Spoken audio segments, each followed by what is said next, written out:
Welcome to the Grappling Grappling Rewind Podcast. Welcome to this week on the Grappling Rewind Podcast. In this week's show, we are going to talk a little about the ADCC Costa Mesa Open. We're going to talk a little about the upcoming Brazilian Nationals, the Brasileiros. We're going to talk about and preview Sogi, Keith Krikorian versus Kenta Iwamoto. We are also going to recap the Emerald City 6 Invitational, the men's 135-pound title match and bracket, and the women's 135-pound bracket. As always on the show, I'm your host, Maine, to my co-host, Miranda. Hey, Miranda.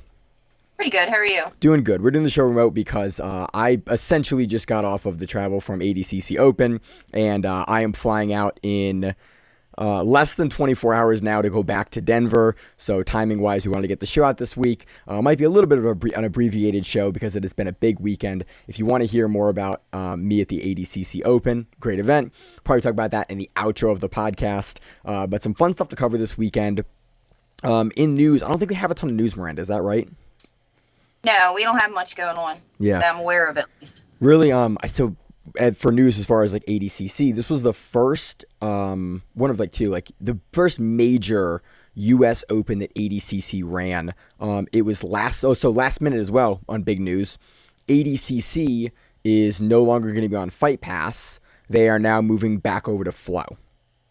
And the discussion was mainly because they want to stream all the Opens, and Flow has infrastructure to be able to do that, and Flow is familiar with being able to do that, and it seems like that may or may not have been an issue with Fight Pass because both the Mexico Open and the Canadian Open weren't streamed on Fight Pass, and so now ADCC is back on Flow, so you could watch all the action from this weekend on Flow. But that's a big shift because, again, the Fight Pass announcement was major. Them coming back to Flow for all of the Opens as well as all of the trials and for the World Championships is pretty big news this week. So I think that was that caught a lot of people off guard. It was a pretty quick announcement, but really wanted to be able to broadcast this giant Open. I think the number was close to 1,400 competitors. And it was a one-day event. So it was, I think I judged matches for almost 13 hours straight for that event. So a lot of matches, really, really great turnout, really cool community. It's only the second time I've ever been to California. The only other time was I stopped over in LAX for a big trip once, but I thought you guys were at ADCC, you and your wife, and it was in Long Beach. That's the only other time was in 2019 for the World Championships. So ADCC I've gone out to California 2 times. The only 2 times have been for ADCC. I just thought that was kind of funny. But that is sort of the biggest news this week is that, the ADCC is moving back to Flow. There were some guys from Flow there doing some event coverage. There should be some interviews with like Big Dan and Gordon, a couple other folks there. Really big turnout. A lot of big names were at the Open. Big Dan took like 4 gold medals. He won the absolute. We'll talk about that in the later section of the show. But overall, just the level in California is super high, and it's really cool to see. And it was really cool to see people fly in for these, for this Costa Mesa, this ADCC US Open. It was wild, and so it was cool to be a part of that, and that was a very cool experience. I don't think we have any other news this week. No, I don't think so. All right, so you want to move right into the recap section? Did they use Flow Arena for the matches? Do you know? I think so. Because Yeah.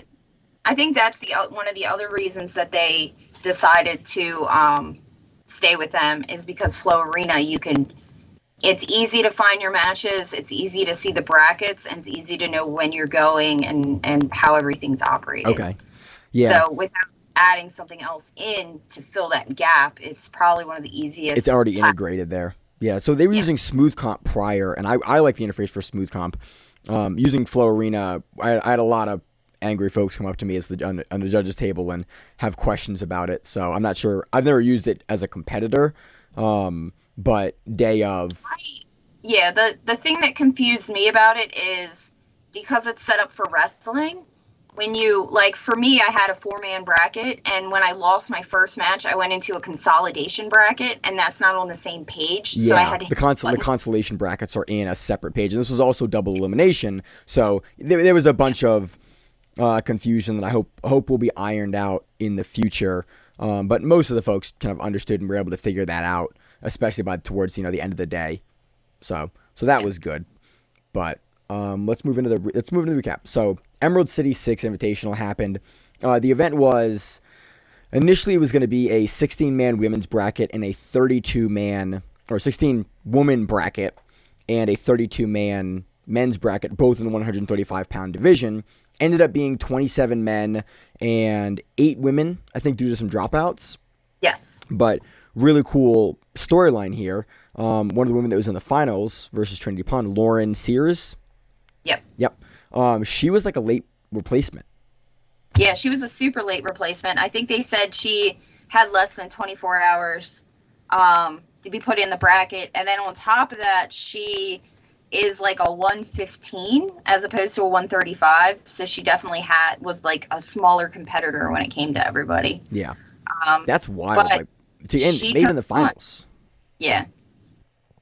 So, I mean, good for her. Mm-hmm. She had a good run. I remember I watched some of the earlier matches too. She had a good round with Peyton Letcher and was able to get through Letcher, and I was extremely impressed. She was able to do that, but again, we talked about it last week. We thought we were kind of going to get a similar bracket to what we got in Rise. Yeah, and she armbarred Peyton Letcher in overtime, which I mean, is something. I mean, it's not an easy task at all. Yeah, so really impressed. I think we've seen Lauren. I haven't seen her in a bit here, but I remember seeing her. You mentioned it on the pre-show. That we had seen her in On It like years ago. Yeah, years ago there was a tournament called On It Invitational they would do specific brackets and super fights. And I had a friend who got invited to it, and I went down with her when it happened in Alston. And I was there, and Lauren was I want to say she was in the 115 bracket, and my friend was in the 35 bracket. And I remember just watching her matches because she was a blue belt at the time. But this would have been like, I remember covering this event on the show. This would have been like the first or second year. This would have been like 2018, right? Yeah, it was a long time ago. It was quite a few years ago. Yeah. So. Oh, so let's talk about the women's final first because it was a cool final. Tree, you knew this. I didn't know this. That Trinity Pond and Lauren had actually gone against each other before. So this is actually a rematch from ADCC. Was it East Coast Trials? East Coast Trials, yeah. Yeah, for 2021, right? Whatever the last one was. The last one. Yeah, the most recent one. And so that match actually had a kind of a similar finish to this match. So this match, Trinity Pond hits what we think is a knee bar. The commentary said it was a toe hold, but from our understanding and from watching it, again, being able to have the replay there, we were able to watch it. For us, it looked like a knee bar. Again, Trinity's hand placement could have done like a topside toe hold as well, or bottom side toe hold, but looked like a knee bar. In Lauren and Trinity's first match at Trials, you were talking about there was a kind of a similar finish there. Yeah, it was similar. It was like a jumping leg attack. When you watch it on Flow, you can't really. She kind of jumps, and when she jumps, she lands, and Lauren kind of comes up in front of the camera. So you can't really see exactly what she's hitting, but it's a quick tap. It's the same, and it's a lot of the same kind of movement. And if you watch Trinity, I mean, in most of her matches, she has these kind of sneak attacks where, like, she just all of a sudden kind of jumps something on you. Like, she does it with she had that triangle a couple weeks ago on Ride. Yep. She had that triangle, and she had a triangle against. No, she didn't. She didn't have a triangle in this match. Lauren did, but she has like a crazy, not crazy, but she has an ability to kind of go from just passing or doing something general to hitting a sub and hitting a sub hard. Where you're definitely in trouble. And the other thing I noticed, which, I mean, it started in one of, I think it was her first match. I'm looking back. It was her first match Trinity went against a girl whose last name was Iverson, and she had like a crazy leg lock at the very end of regulation on her, and Trinity was grimacing the entire time, and then they went to OT, and Trinity armbarred her in OT. But after that point, Trinity was wearing something on that foot. I think there's an injury there. And she was protecting that foot for the rest of the bat. The rest. Interesting. Again, hope she's not taking an injury here. So let's talk about the final match here, the finish. This was a really neat transition from Trinity. So Lauren's on the bottom. Lauren has like a knee shield in, like she's playing kind of a more rangy knee shield where her knee is in sort of the abs of Trinity, and Trinity's standing, passing, and pressuring in with like an inside knee cut. So she's trying to knee cut through and sort of underneath the leg, but instead of like trying to pop the knee that Lauren has up and over to knee cut, she's just sort of pressuring into it. And then Trinity does something really neat. She essentially does like a knee cut, kind of like a Toriando, where she knee cuts out, and then instead of going through like you're going to end up with your knee in the bottom of their armpit when you drive your knee through to pass, Trinity steps completely out of the guard, but continues to sort of drive forward. Then she steps both her legs out and then steps almost into essentially reverse mount from the guard. It's a really big like outside step that kind of something we see Tynan do, where he's so athletic that he would just beat you with timing. He'll put your hips in one direction and he'll just step completely around you. Trinity Pun does something really similar here. And then she immediately jumps. And normally when you're going for a knee bar from top side off of the knee cut, you'll scoop and grab the top side leg, the leg that's previously in your stomach there. But Trinity here, when she ends up in that reverse mount, she loops the lower leg, like the bottom leg, and then falls to her kind of her side and finishes that knee bar. Like that is not something we see frequently at all. And I was curious if you kind of saw something or knew why she decided to go for the bottom leg versus traditionally that top leg. Is there anything you saw there? Because I couldn't really figure out why she had done that. No, and I don't know either, because when I was watching it, I noticed she did like that top foot.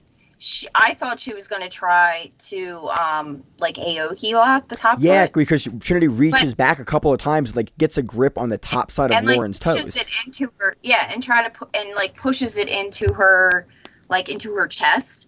Which normally, like, in a situation, at least for myself, in a situation, I do that not to get the Aoki lock normally, but to get them to move that leg. Because they kick out of it, and then they kick past you. Yeah, and that's a really good bait, because you'll push down, and if you push down hard enough, especially if you're really square of your hips, kind of like Trinity is, they will kick out to kick your hands off, and then you can counter. And so it's a great bait, because you don't really lose anything going for that Aoki lock on the top leg, but if they counter hard, you can pass off of their counter for the Aoki lock. Yeah. Or like an Estima lock variation or something like that. So I don't really know. Maybe it was just a convenient thing. Maybe that's the side that she likes to, knee bar people on. I don't know. On the lower side. I think we've seen Trinity do it before, and I think I've commented this maybe on the show before. But it made me laugh, because traditionally you're always seeing people attack that top leg, but Pun ends up on that bottom leg and gets a tap, and it was a really great finish. It's just not something we traditionally see. I was so impressed with the speed that Trinity had to get all the way out of Lauren's guard and then make it all the way back across to center and to reverse mount. Also, it was funny. You don't tend to see a lot of reverse mount played for any length of time. I did another rules seminar with ADCC this weekend, and then in preparation to judge, I went through all the rules again and got everything together. Reverse mount is scored in ADCC. So I am curious if we're going to see athletes electing to pass and take reverse mount position more frequently now that ADCC is running these opens, and that we are seeing people show up to these opens, at the frequency that they are. And this weekend was interesting, because there was a lot of discussion and talk about, oh yeah, I'm doing this open to prep for trials. I'm doing this open to prep for the next ADCC event. Whereas previously in the United States, there weren't that many ADCC events that you could do, not at trials.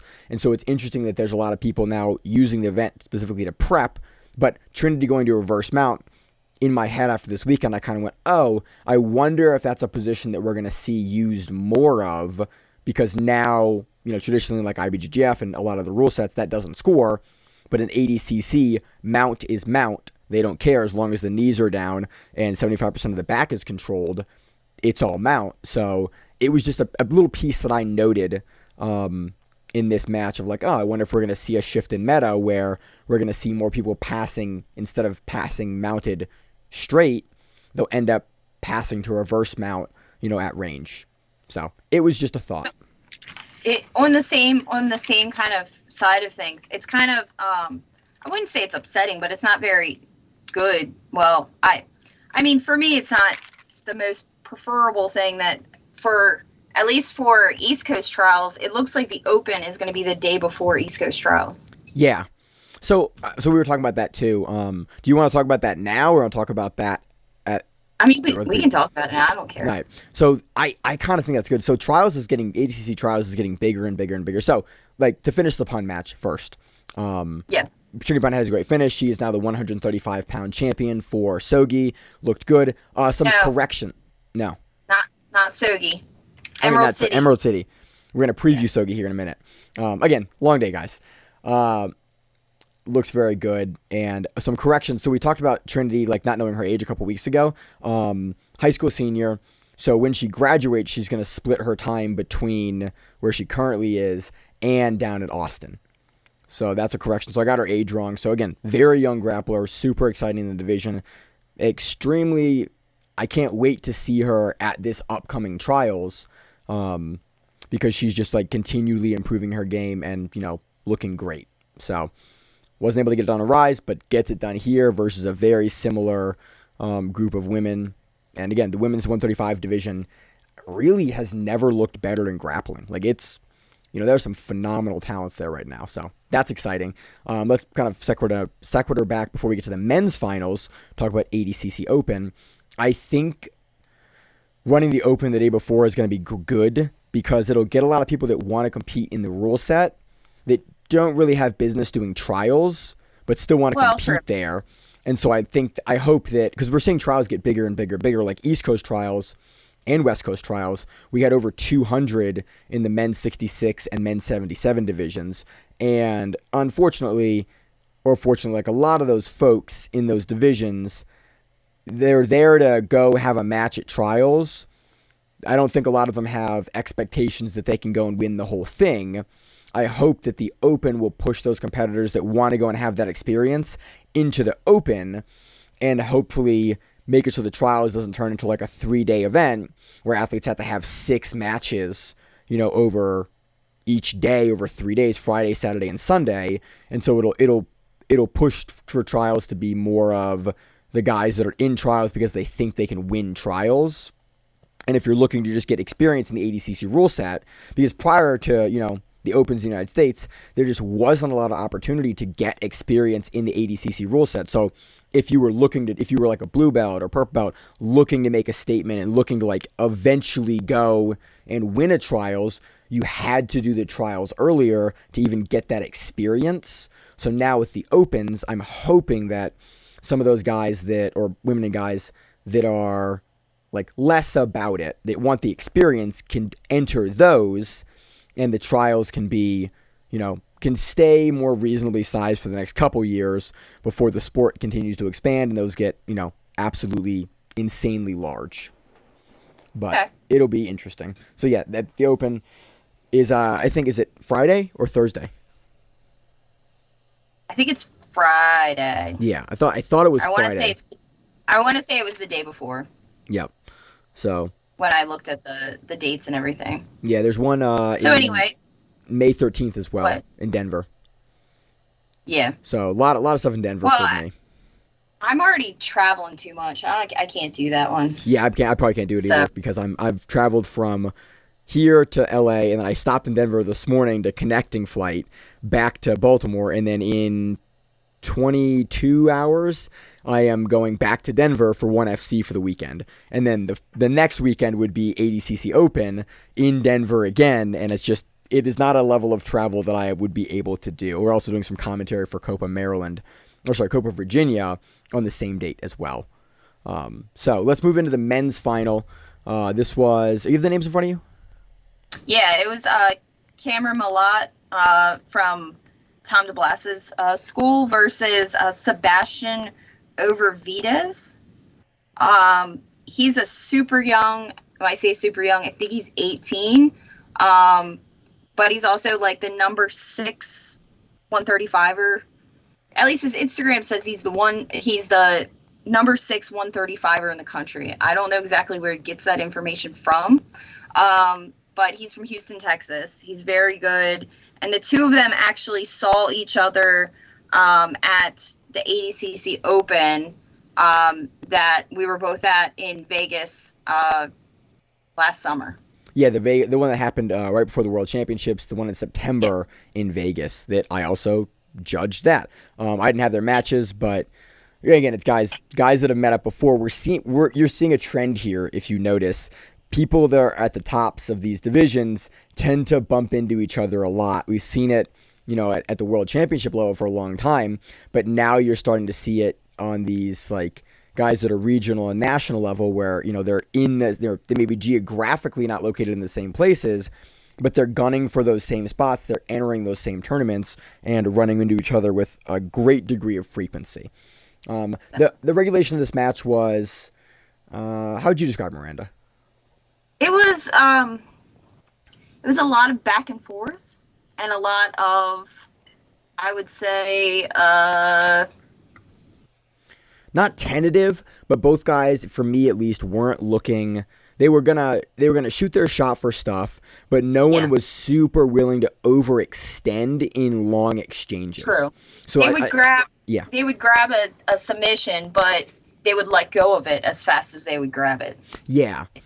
It was a lot of like, hey, if I'm gonna be given this sub, I will absolutely take it, but I don't want to extend in protracted like scrambles. Like both guys seemed like they didn't want to engage in super, super long scrambles with each other. Again, maybe you're a little tired from the day. You've had overtime matches. Tactically, it makes a lot of sense, but there was a couple of back takes here. Sam did a really good job defending the back takes, played off his back for a good portion of the match. Both guys were kind of playing towards the legs, but you could tell that unless somebody like really overcommitted, they were both playing a very tactical game to their strengths, which again, you don't end up in a finals of a bracket like this without doing that. But it was pretty clear for the majority of the match that they were going to probably end up going to overtime. And I mean, it might have benefited both of them to actually go against each other in overtime. Yeah. I mean, they might have known that. They might have known that was their best bet of, or at least one of them knew that. Because they had went against each other before. Cameron had also won that match at the ADCC Open. So they at least had an idea of what the other one brought to the table. So my assumption is, they played a conservative game so that they would then go into overtime, and then they would be able to have like the strength and the speed and everything to be able to kind of survive that. You're not going to blow through all your gas in regulation and then deal with a really tough guy in overtime who's gonna start on your back. Both guys are definitely folks that you think like, oh yeah, they're gonna start on the back. They're not gonna take the arm bar. I think this was the match where Cameron had some really like nasty rear naked chokes from behind. Yeah. I don't remember if this match or the one before. No, that was the one before. That was the mollywomp victory that he had, which was the match before. Yeah. Was the one where he was like, I mean, he was doing the full, like, your whole face is your neck for a choke. Everything above the neck is the neck. I mean, yeah, he was cranking dude's face the entire time, and then dude decided to, like, stand up with his hands down instead of protecting his neck, and he just, like, grabbed, like, a rear naked choke standing, and I have no idea how this guy survived. He just kept on, like, I was impressed with that. Because it was a good. He started bleeding at one point and like wiped the blood off, and they didn't stop. And he just kept going. It was a neat overtime match. Again, we've talked on the show openly. We're not the biggest fan of kind of the overtime format for a number of reasons, but I can still appreciate a really good, tenacious overtime performance from either a defender or from the person on the back. You do get some neat, kind of very specific exchanges, especially because the body triangle. Guys can get to the body triangle immediately now, and so you're seeing some really unique defenses to that. But we don't see guys stand up frequently at all. It's a really, especially when you can't spike or slam, it's a really uncommon defense. I will say with the caveat that you see it at the lower weight classes. At guys at 135, you do see it more frequently than the bigger guys. That is true. And the guy that I was speaking about, which wasn't over Vitas, which was the finals match, but the semifinals match, that was one of Esteban Martinez's training partners at ZR team. Oh, really? So like I was just like, well, he's really good at defense. I bet you that whole gym is just freaking baller in defense because just dealing with Esteban Martinez constantly. Yeah, and trying to sub Esteban. Esteban was earlier. He had a match earlier in, and he just lost. I forget. Like it was something like 9 seconds of ride time. Was it 3 or 9? It was very, very close. It was something crazy. It might have been 3 because that sounds familiar too. I thought later the commentary said that it was 3 seconds, but again, it was less than 10 seconds, and so And Emerald City Invitational, so they've modified their rules a little bit. We thought they were going to ADCC rules, but they've gone back to the EBI rule. They've maintained the EBI rules, and they've made a couple of modifications to it. They still use the 3 2-minute overtime system. Yeah. So we can, you can have longer overtime matches. And so this men's 35 final match goes all the way through the overtimes, and it is won by ride time. Yeah. But overall, interesting event. Again, any kind of other thoughts on the main event or the competitors there? It was a great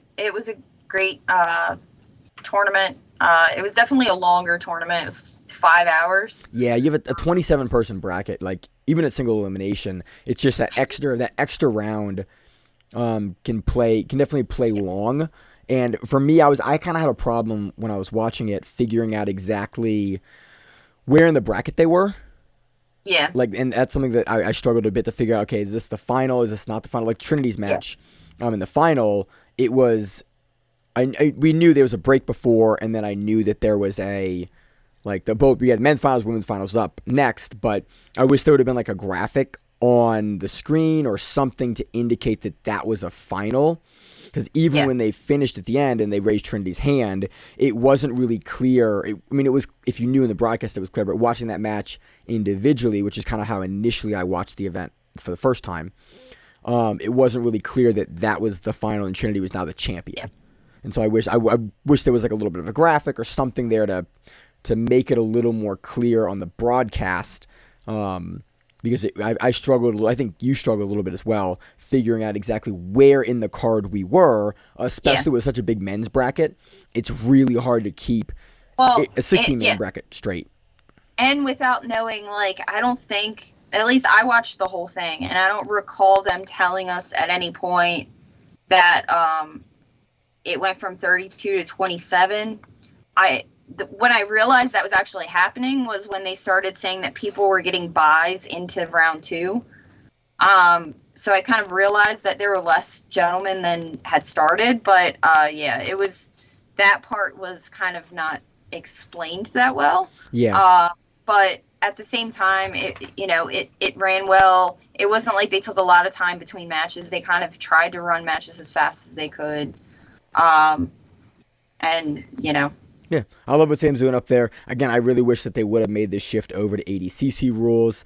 I'm not sure why they've elected to stay with the EBI rules, but I would love to see, especially in Nogi, more events. Again, after doing another 12, 13 hours of matches for ADCC this weekend, that format, it you get activity and you get a level of activity that I'm a big fan of. There are not a lot of matches that stall out or slow down even, because there's a lot of mechanism there to force the athletes to continue to engage and continue to look for the finish and look for positional dominance. I wish that more organizations would make that shift, but Emerald City. And it was for me. It definitely was a little weird because in wrestling, the U.S. Open was this weekend in Vegas, and so I was watching those matches. And then after that, I watched these matches, and those matches, because it's wrestling and there's 2 rounds and they're 2 short rounds, like they get it done. Like they're like running like crazy people trying to kill each other and throw each other around. And then to go to something like this where it's like a lot more calm, it was definitely the juxtaposition was pretty. Yeah, I did the same thing with going from ADCC, and I reffed a lot of kids matches, which are 4 minutes. Yeah. And so kids can go for 4. Like they're not getting tired, they're not getting gassed. They're just kids can gun it. Kids and juveniles can gun it for 4 minutes, and then on the off chance there's no score, they go to 2 additional minutes, and the kids are hyped, the coaches get hyped, and they just go. And it's again. They can go up technically to 8 minutes. I didn't have a single match go to double overtime. It was just, 1 overtime needed there. But 6-minute matches for the majority of the weekend. I think that is a really, really good length. And I like it. But overall, again, I love what the guys up at Emerald City are doing. It was a great tournament. Super high level of guys. I just am curious to see if they decide to continue with the EBI rules or they do decide to make the change over to the ADCC rules. But, love what those guys are doing and love the talent that they are showcasing up there in New York. So that's what we got for, we have one more thing. So the ADCC Costa Mesa Open, in the finals of the Absolute, which is like a paid bracket, we had Big Dan Manasuri, and Damon Ramos. And we've seen Damon Ramos look great at trials. He was in ADCC. Big Dan's on something else, man. He looked good. He hit, I couldn't tell, it looked kind of like an ankle lock win. So I was on the judges' side of that mat.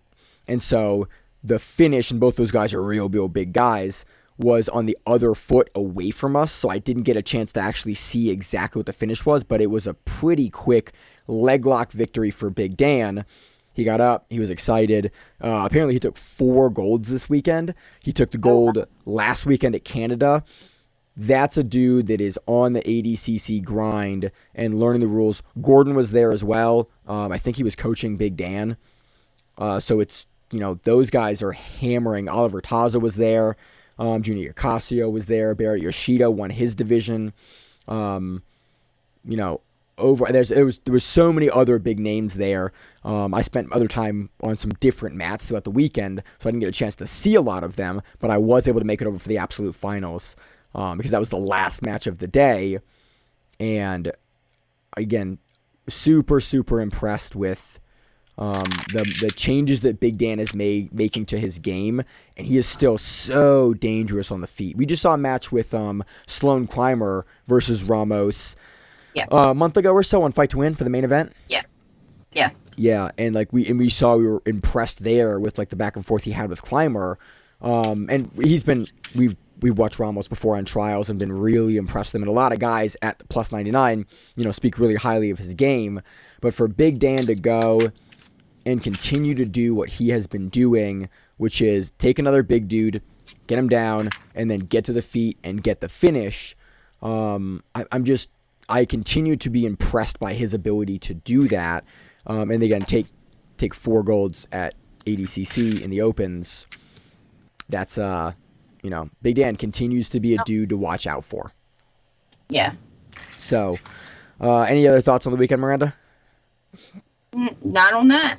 All right, so let's move into a match that I'm super amped to talk about. We in the previews now? Yep, we're in previews. All right, we have next weekend on Cinco de Mayo. I think it's technically actually the 6th, but Cinco de Mayo, my birthday. We have a match between Kenta Iwamoto and Keith Krikorian. So if you're not familiar with Kenta, we've talked about him. If you first time listening to the show, Kenta Iwamoto is the, I think, 2-time Asian Trials champion for ADCC. He has very good wrestling that throws a lot of guys off. He is very active. He's very aggressive. He pushes for the finish. He's pretty dangerous in all areas. But the thing that's always stood out to us about Kenta is kind of the tenacity he has in the wrestling.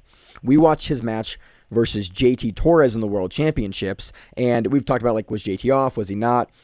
He made JT work harder than we've seen JT work in a first round in a very long time. And he forced JT to kind of dig deep to be able to have to take out Kenta in the first round of ADCC.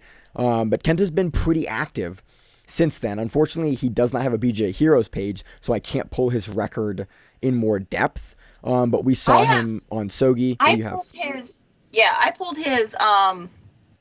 his Flow Grappling page. Because Okay. Flow has him. The only match in 2023 they have him is his loss to William Tackett at Unrivaled. Yeah, and that was a really good match. That was on Fight, I think. We watched that, and that whole card was great. Yeah. And then it has him winning the Soji Pro welterweight bracket. Took a win over Andrew Solano, Cockle in that bracket, as well as two other guys in the earlier rounds. Yeah. There, he had a really good run on Submission Only series, and then he has that loss to JT Torres at ADCC. But again, JT going into that match was the two-time defending ADCC champion. Only time possibly was in 3 was because he had hurt his leg the week prior of ADCC 2017. So that kind of speaks to how good Kenta is. He's had definitely some rough performances on these other events outside of ADCC. But man, if he shows up and he can wrestle, he is a force to be reckoned with for anyone. But Keith is kind of another dude. Yeah, is Kenta still down at B team, or was he only there for? I don't know. I think he was only there for a minute, right? I think he was there for a bit. I don't know where he is now. Kenta's Japanese, and we see him kind of, but he's a guy that travels a lot. He also fights MMA, but he's, again, I don't know exactly where he is right now, but he does travel. He was at B team prior to ADCC, but I don't think that was a permanent move for him. I think it was temporary. Okay. Keith, we've talked about Keith for literally almost 6 years at this point. Has coming off a good win over Sam McNally at Grapplefest, Renica choke win. He has a referee decision who's number 112 over Gabriel Souza. He has a great trials run, wins over Josh Cisneros at trials by heel hook, beat Damian Anderson on points, beat Mauricio Gomez by heel hook, beat Robert Deagle by heel hook, Elias Anderson by points. That's just the end of 2023. He had a rough couple matches against Mika Galvao on Polaris, where he got submitted on Polaris. But Keith has been a monster. Had a tough match against Ash Williams. I think that was Grapplefest as well. It was Grapplefest, and that was a decision. But and then his most current win against at Polaris was that really fast sub. No, that was Grapplefest. That was Grapplefest. That was Grapplefest. Yeah, that was the Sam McNally one. It was like a couple of a minute and a half or something. Yeah, it was fast. And that was recent. So again, this is a fun match. So the dynamic of this match, I think both guys are going to stand for a while. I think Keith is more likely to pull here in this match, but it's Sogi. And we just saw Keith on Sogi on the last Sogi card, I think. He had a match. Sogi tends to be a little bit of a smaller venue. So they kind of hit into the walls. Yeah. I play off the walls. I think that will not play as much into Kenta's game because Kenta tends to move guys around a lot. And Keith is more willing. Keith can absolutely do that, but he's more willing to sort of like stand in the pocket with you and move around, but he likes to be kind of right up near you, whereas Kenta will push you around with his wrestling. This is a rough match for Kenta, I think. I think Kenta actually has the skills to get it done, but Keith recently has shown, again, versus the Sam McNally match, another trials winner, European trials winner, subbed him, very, very quickly. And we've all kind of seen Keith kind of turn the corner and be that A-level competitor that, we kind of always wanted to see him at. So I think, Kenta does have it's going to be a rough match for Kenta, but I think it's possible for them both to win. My money's on Keith, but my money's on Keith because I think overall the places that Keith is strong, he's going to be stronger, and I'm curious if Kenta can keep this on the feet for a long period of time, potentially how it plays out. But again, if we go to overtime, which is the format that Sogi uses, I think this is Keith. We've seen Kenta in Sogi in submission only series in on back position before, but Keith from the 10 Planet system is just so familiar. That's where he gets his start. Is just so familiar with that rule and with those games of how to hold the back and how to rack time up and how to control in those formats. Like, he is such a monster to deal with in those formats. But I just think that Keith will probably end up on the legs. Kenta, because he spends so much time at B team, is probably going to be able to deal with all that. And we saw him on submission only series be able to deal with a lot of that. But I think eventually, Keith will push a pace in the regulation, kind of keep Kenta Yamamoto maybe a little on the defensive. And then I can see it being one regulation, but I do see this going to overtime. And I do see this probably being a ride time victory. But again, overtime, seeing either guy finish wouldn't surprise me. The Sogi format, the EBI style rules, I think make this a lot closer than another format would.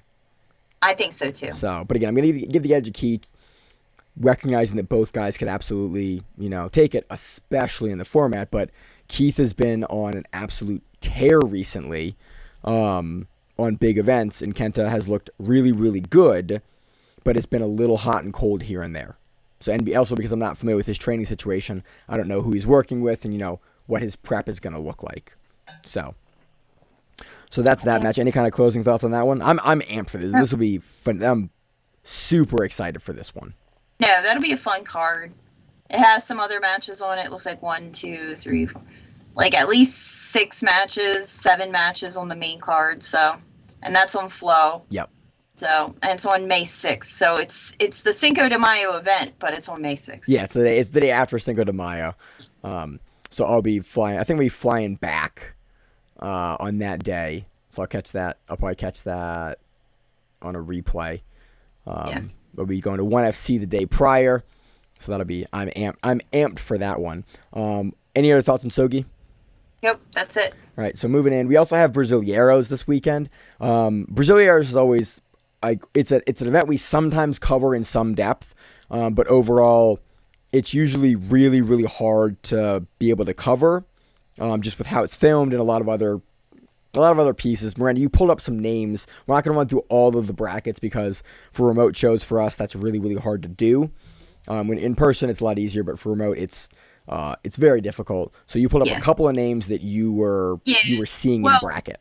So normally we don't discuss like the random apps that we have that help us with our day, but there's one called WitchMat, which if you're a competitor for IBJJF, it's amazing because it keeps track of when everybody's going to compete and when and where. And it's fabulous. But anyway, so you can save people in it. And so my saved people that are in it that are doing Brazilian nationals, because I can't pronounce the other word. Brasileiros? Yeah, I can't say that. So we have Fabricio Andre. We have him going on the 6th, which is Sunday. We came, right? No, Saturday. Saturday, because the 1FC is on the 5th. So I think all the people we have going for the black belts are going to start on the 6th, are going to start on that Saturday. Two starting on the 7th, and my thought is that they're starting on the 7th probably because they have a bye. Oh, okay. Knowing who they are, they have a bye. Yeah. So Fabricio Andre, he's going. We have Masa Bastos. Masa Bastos. Yeah. Elizabeth Clay is going on the 6th. Weirdly enough, one of our friends is going within 20 minutes on the same mat as Elizabeth Clay. Oh, that's funny. Yeah, Chris and Elizabeth Clay are going like 15 minutes apart on the same mat, which is funny. Kind of weird that they're mixing the blue belts and the black belts, but it's IBJJF. Yep. And then we have Tainan Dalpra. Call him He's Tainan? going Tainan Dalpra. Tainan. I can't say anything. I mean, look, it's been the bumper on the show for like 5 years now. If we muck up your name, just send us a text and be like, "Hey guys, at Grappling Rewind on Instagram, here's how you pronounce my name." We had so many people over the years help us out with that, and it's been we still to this day look for that feedback. Yeah, well, he doesn't go until the 7th, but I'm thinking he's probably the first seed in his bracket. I would be shocked. I mean, he's undefeated, IBJ. Yeah, 55 or 56. He's never had any straight wins. He's never had any points put against him. No, IBJJF. Is that real? Yeah, I believe he hasn't had any points put against him. I know he's undefeated. As a black belt. As a black I believe belt. He hasn't had any points put against him. Undefeated as a black belt, 55 straight. Like that is one of the wildest stats ever. So yeah, I would assume that he has a bye into like the finals or something. Yeah, so he doesn't go until the 7th, and then Devontae Johnson doesn't go until the 7th. Oh, so Tainan was actually at the Open for ADCC.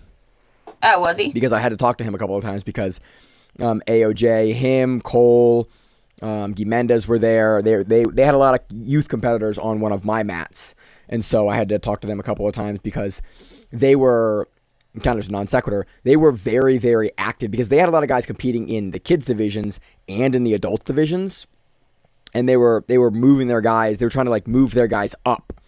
If they were in one of the rooms, like, hey, he's here. Can we move his match so that he can go?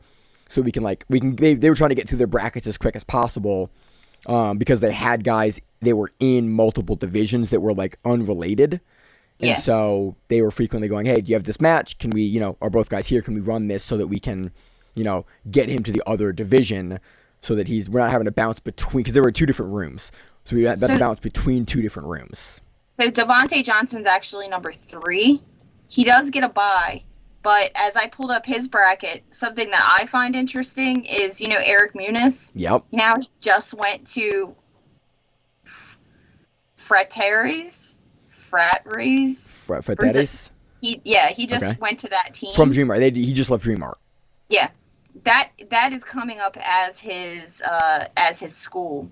And I've never seen IBJJF change affiliation or any of your shit on your paperwork that fast before in my life. I mean, he's also one of the Muniz brothers. Like, it wouldn't surprise me if certain guys get a little faster treatment. He can't, call him up and be like, hey, can you change this for me?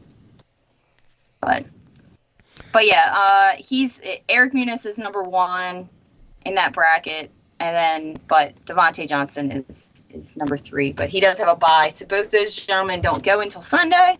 And then there's a bunch of other people, but I don't see anybody. Yeah, it's Brazilieros. It'll be fun. We'll probably catch some highlights and talk about a couple of the big matches. Probably definitely Dalper's matches. Again, it's not to be like a naysayer. Like somebody one day is going to beat Tainan Dalper in the gi. I'm phenomenally curious who that's going to be. Brazilieros is always a funny event because a lot of guys, it's a weirdly tough tournament for unknown guys because a lot of guys can't get visas out of Brazil, and so Brazilieros is essentially their worlds. And so you'll see like guys that we're not super familiar with that are monsters that are just stuck in Brazil do Brazilieros and pick up big wins and win big divisions. We're like, who on earth is that guy? It's like, oh, he's a guy that only competes in Brazil. And so it's always neat. And so you always kind of wonder, for a guy like Tainan who is just undefeated at black belt, is there a guy waiting in the wings in an event like Brazilieros that we're not familiar with that might be able to take that first victory over him? Again, I doubt it. Tainan's looked amazing. But, you don't stay undefeated forever. So it'll be, if you're fighting top level competition for that many years, you don't stay undefeated forever. For Brazilieros, I'm always curious who that breakout guy is going to be in the black belt divisions for men and women that are like, oh yeah, this is someone to watch. They'll sort out their visa issues in a couple of years, and then we'll see them on the international scale. But Brazilieros is always really fun for that. Yeah. So, well, just to kind of to explain it a little bit, he has 868 points in IBJJF world, and his number 2 has 128 points. He has 700 more points than his number 2. Tynan has 700 points. He's a frequent competitor, but he also so IBJJF weights the majors. That's crazy. He has 868 points. He has 711 Grand Slam points. That's ridiculous. My god! So almost all of his points are Grand Slam points too. That's crazy. So again, Tynan Dalper, look out for him at Brazilieros. It will be a lot of fun. There's some other big names there. But yeah, that's all we got this week. Coming up, there's some other events as well, but that's probably what we're gonna end up covering next week. I fly out to let's move to the outro section.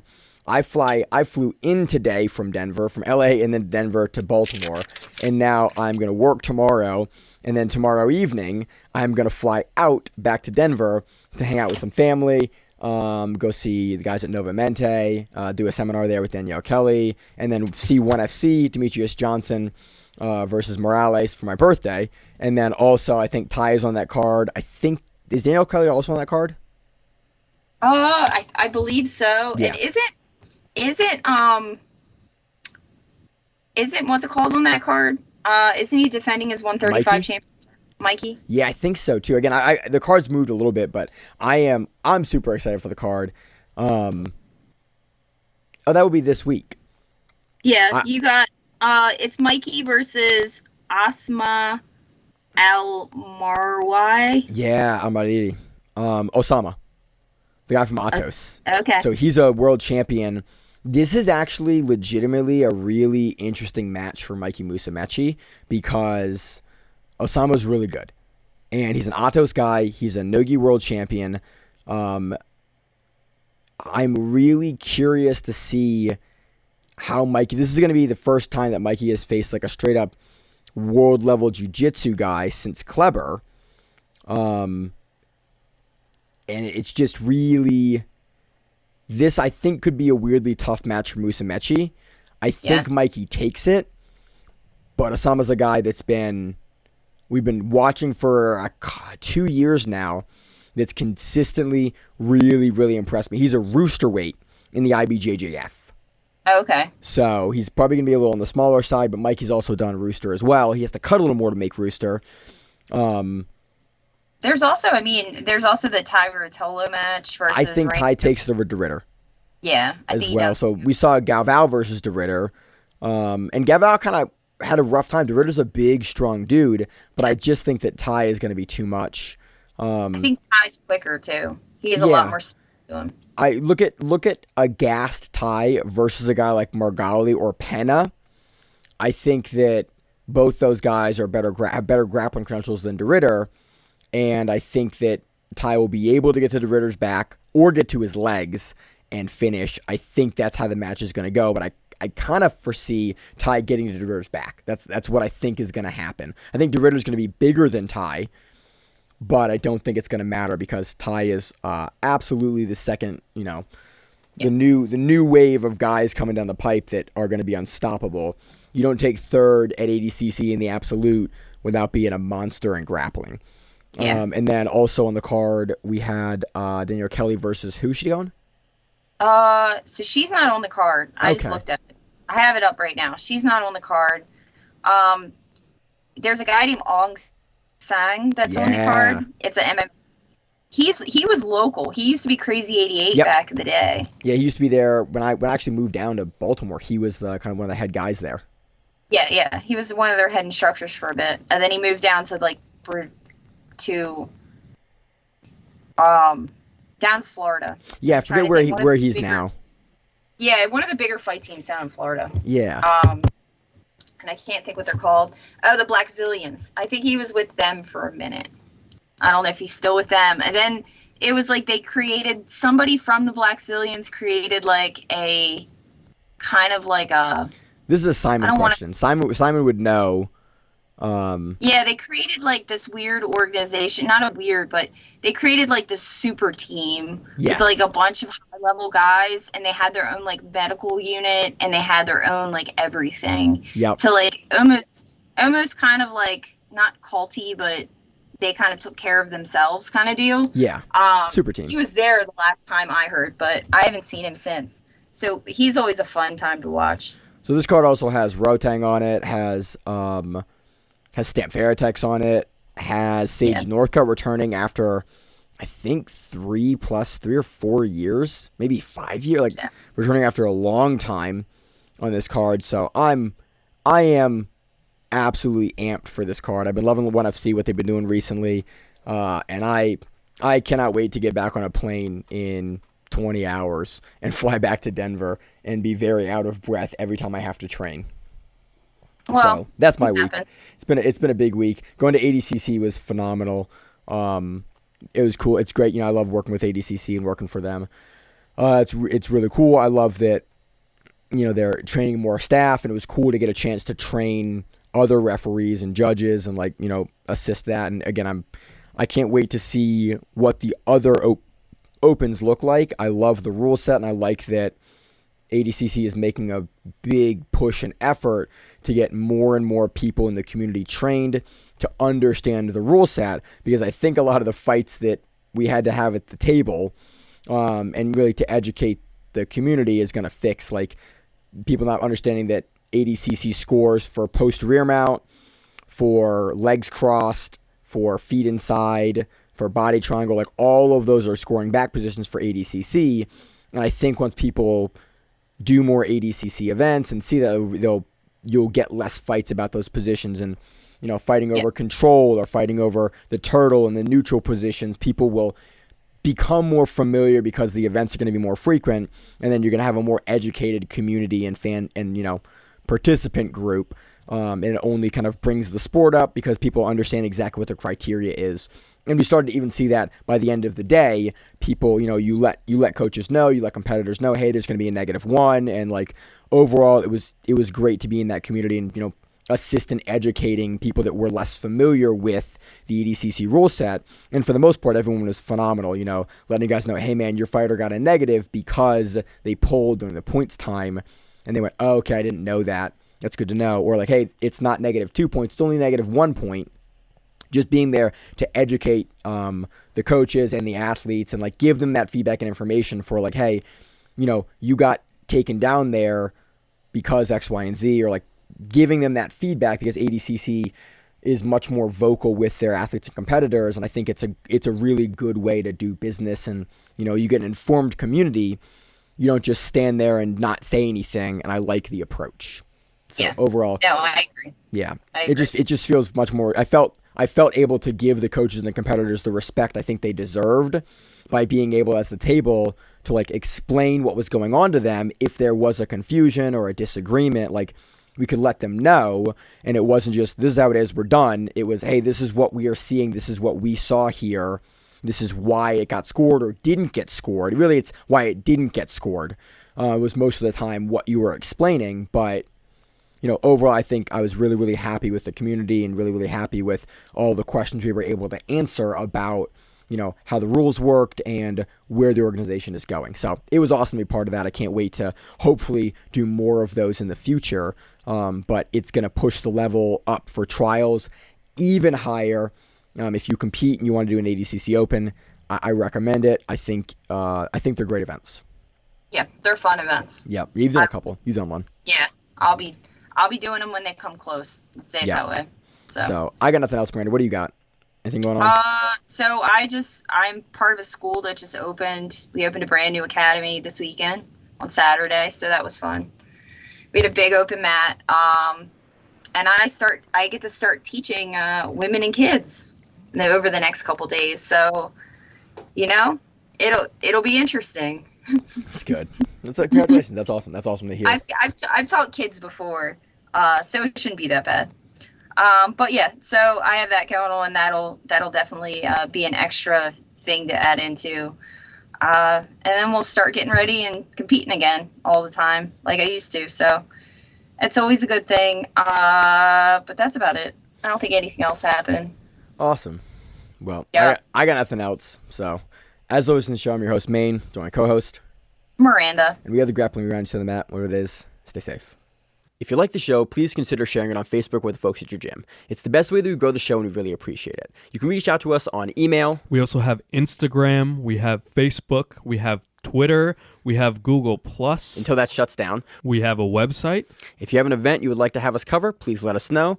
If you have a name, like most people do, and you'd like to have us stop butchering it, Let us know. reach out to us. The show is also available on YouTube, Spotify, in addition to iTunes and every other podcast service. We very much appreciate your time, and thank you.